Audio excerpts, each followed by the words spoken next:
सबको जय यीशु की। प्रभु यीशु क्रिस्त में प्यारे भाइयों बहनों, नवजीवन का संदेश इस शीर्षक के अंतर्गत प्रतिदिन का जीवन वचनों को सुनने के लिए, मनन चिंतन करने के लिए, उसके अनुसार जीवन बिताने की कृपा मांगने के लिए मैं आप सभी लोगों का हार्दिक स्वागत करता हूं।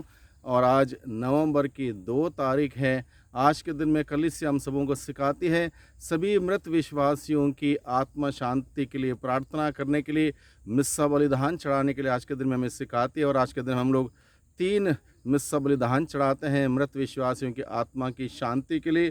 तो आज के दिन में जब हम लोग इस मुर्दों की ईद को मनाते हैं, मृत विश्वासियों की आत्मा शांति के लिए प्रार्थना करते हैं, तो कुछ बातें आज के दिन में हम लोग मनन चिंतन करें, जैसे कि आज के सुसमाचार में हम सबों के सम्मुख रखे गए हैं। आज का सुसमाचार संत यूहन्ना के द्वारा रचित अध्याय 6 पद संख्या 37 से 40 के अंतर्गत है। यहाँ पर लिखा है, पिता जिन्हें मुझको सौंप देता है वे सब मेरे पास आएंगे, और जो मेरे पास आता है मैं उसे कभी नहीं टुकराऊंगा। एक आश्वासन है, एक प्रॉमिस है कि यीशु के पास जो जाता है उसको यीशु कभी नहीं टुकराएंगे, क्योंकि मैं अपनी इच्छा नहीं बल्कि जिसने मुझे भेजा है उसकी इच्छा पूरी करने के लिए स्वर्ग से उतरा हूँ। ईश्वर की इच्छा यह है कि हर कोई व्यक्ति अनंत जीवन पाए, अनंत जीवन भोगे। उसके लिए प्रभु यीशु मसीह में जो विश्वास करते हुए जीता है उसका सर्वनाश नहीं होगा बल्कि उसे अनंत जीवन मिलेगा। ये बात हम सबों को बताई गई है, सिखाई गई है, जिस पर हम लोग विश्वास करते हुए जीवन बिताते हैं। और प्रभु का वचन कहता है, जिसने मुझे भेजा उसकी इच्छा यह है कि जिन्हें उसने मुझे सौंपा है मैं उनमें से एक का भी सर्वनाश ना होने दूं। यानी कि एक एक व्यक्ति को बचाने के लिए प्रभु यीशु मसीह धरती पर आए। उन्होंने मनुष्यों के पापों की सज़ा अपने पर ले ली। उस सज़ा को भोगते हुए, उस मृत्यु को मरते हुए, मृत्यु को हरा कर हम सबों के लिए फिर एक बार अपने पुनरुत्थान के द्वारा जीवन के द्वार को खोला है, और वह है मुक्ति। हम सबों के लिए स्वर्गीय सुख प्रभु यीशु मसीह ने हम सबों के लिए प्रदान किया है। इस महान ईश्वर के प्रेम को आज के दिन हम लोग याद करते हैं।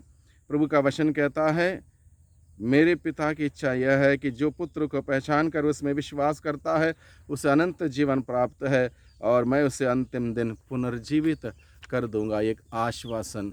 मृत्यु के बारे में लोगों को एक प्रकार से असमंजस में थे। जब तक प्रभु यीशु मसीह ने इस बात को स्पष्ट नहीं किया, क्लियर नहीं किया, तब तक लोगों के लिए मृत्यु एक बहुत ही डरावना चीज़ थी। मृत्यु के बाद क्या होता है इसके बारे में कोई अंदाज़ा नहीं था। लोग सोचते थे मृत्यु में सब कुछ ख़त्म हो जाता, सब कुछ शून्य तक पहुंच जाता, उसके बाद कुछ नहीं है।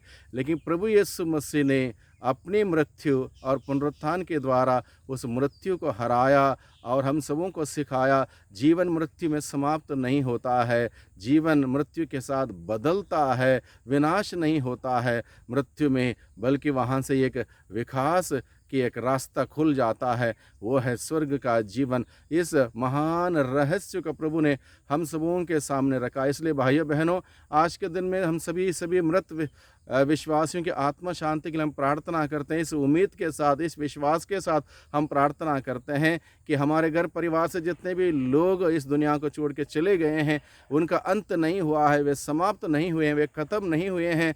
प्रभु की महान दया से, प्रभु की महान कृपा से, प्रभु के महान अनुकंपा से उन पर दया करते हुए उनके पापों को माफ़ कर दिया गया, और उन सबों के लिए अनंत जीवन का सुख भोगने के लिए स्वर्ग राज्य का द्वार प्रभु यीशु मसीह ने खोला है। इसलिए हम सभी आज के दिन में और साल में कई बार हम लोग प्रार्थना करते हैं मृत विश्वासियों की आत्मा की शांति के लिए। उनके लिए बार बार हम लोग मिस्सा बलिदान चढ़ाते हैं, क्योंकि एक बार इंसान मर जाता है, वो इंसान अपने आप कुछ नहीं कर सकता है। उस इंसान को, उस व्यक्ति को, उनके घर परिवार के जितने भी लोग जिंदा हैं उनकी प्रार्थना की आवश्यकता है, उनके द्वारा चढ़ाए जाने वाला मिस्सा बलिदान की आवश्यकता है। उस मिस्सा बलिदान के द्वारा, प्रार्थना के द्वारा हमारे घर परिवार से जितने भी लोग मर गए हैं, अगर वो स्वर्ग नहीं पहुँचे हैं, उन सभी लोगों लोगों को शुद्धिकरण का एक अवसर मिलता है। हमारी प्रार्थना के द्वारा, मिस बलिदान के द्वारा उनके पापों की क्षमा उनको मिल जाती है और वे स्वर्ग राज में प्रवेश करने लायक बनते हैं। इसी धर्म शिक्षा के साथ कलीसिया आज के दिन में हम सबों को निमंत्रण देती है, बुलाती है कि आज के दिन में हम सभी हमारे घर परिवार से गुजरे हुए उन सभी लोगों की आत्मा की शांति के लिए हम विशेष रूप से मिस्सा बलिदान चढ़ाएं, प्रार्थना करें। ना केवल आज के दिन में, साल में हम जितने मर्जी हम लोग प्रार्थना कर सकते हैं, मिस्सा बलिदान चढ़ा सकते हैं। कलीसिया हम सबों को इस बात का हिदायत देती है, शिक्षा देती है, हम सबों को सिखाती है। इसलिए आज के दिन में जब हम सभी अपने घर परिवार की जितने भी लोग गुजर गए हैं उनको जब याद करते हैं, इस उम्मीद के साथ याद करें, इस विश्वास के साथ याद करें, जो कोई भी व्यक्ति प्रभु यीशु मसीह में विश्वास करते हुए मरता है वो समाप्त नहीं होता, बल्कि वो पुनर्जीवित होगा अंतिम दिन। जिस प्रकार से प्रभु यीशु ने कहा, मैं उसे अंतिम दिन पुनर्जीवित कर दूंगा। यानी कि हम सभी लोग जो इस धरती पर हैं, जब मरेंगे, मरने के बाद फिर स्वर्ग राज्य का सुख हम सभी प्राप्त करेंगे, ये उद्देश्य है। वैसे सामान्य रूप से धर्म शिक्षा में ये सिखाती है, जो हर प्रकार की बुराई में, पाप में, अंधकार में रहते हुए जीवन व्यतीत करता है, उसी में मरता है, वह नरक जाता है। जो पवित्रता का जीवन बिताते हुए, पवित्रता का प्रयास करते हुए, साधना करते हुए, कोशिश करते हुए अच्छा जीवन बिताता, वो स्वर्ग जाता है। और ये भी हो सकता है कि कहीं बार हम लोग पूर्ण रूप से पवित्र नहीं हैं, पूर्ण रूप से पापी भी नहीं हैं। ऐसे अवस्था में हम लोग एक प्रकार से एक ऐसी जगह पर जाते हैं जिसको परगेटरी बोलते हैं, यानी कि वहाँ पर हम सबों के लिए शुद्धिकरण का एक अवसर मिलता है।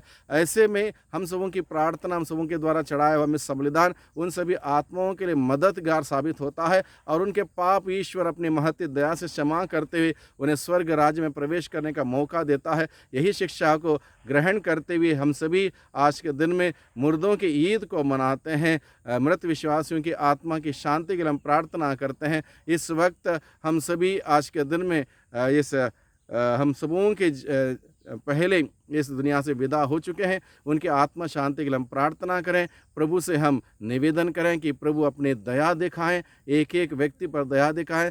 मरते वक्त अगर वो पाप की अवस्था में रहे, उनके पापों को माफ़ करते, उन सबों के लिए स्वर्ग के द्वार प्रभु खोलते हुए प्रभु अपनी महिमा प्रकट करें, ताकि हम सब के सब उस प्रभु यीशु मसीह में विश्वास करते हुए जीने वाले प्रभु यीशु मसीह का उस पुनरुत्थान का जीवन का प्राप्त करें, स्वर्ग राज्य का सुख प्राप्त करें, अनंत जीवन हम प्राप्त करें। इस प्रकार से पिता के दर्शन हम सभी करने वाले बन सकें। आइए हम सभी प्रार्थना करें। सर्वशक्तिमान पिता परमेश्वर, धन्यवाद देते हैं आज के दिन के लिए। आज के दिन में प्रभु हम सभी प्रार्थना करते हैं हमारे घर परिवार से, हमारे रिश्तेदार, बंधु मित्रों में से, और जितने भी लोग इस दुनिया को छोड़ के चले गए हैं, उन सब उनकी आत्मा की शांति के लिए हम प्रार्थना करते हैं। प्रभु आप उन पर दया करें, उनके पापों को माफ़ करें, स्वर्ग राज्य का द्वार उनके लिए खोल दें, जिससे कि वह अनंत जीवन का सुख दूतों के, संतों की संगति में भोगते हुए हम सबों के लिए भी वहाँ से वो प्रार्थना करते रहें। दुआ करते हैं उद्धारकर्ता यीशु मसीह के नाम से, आमीन।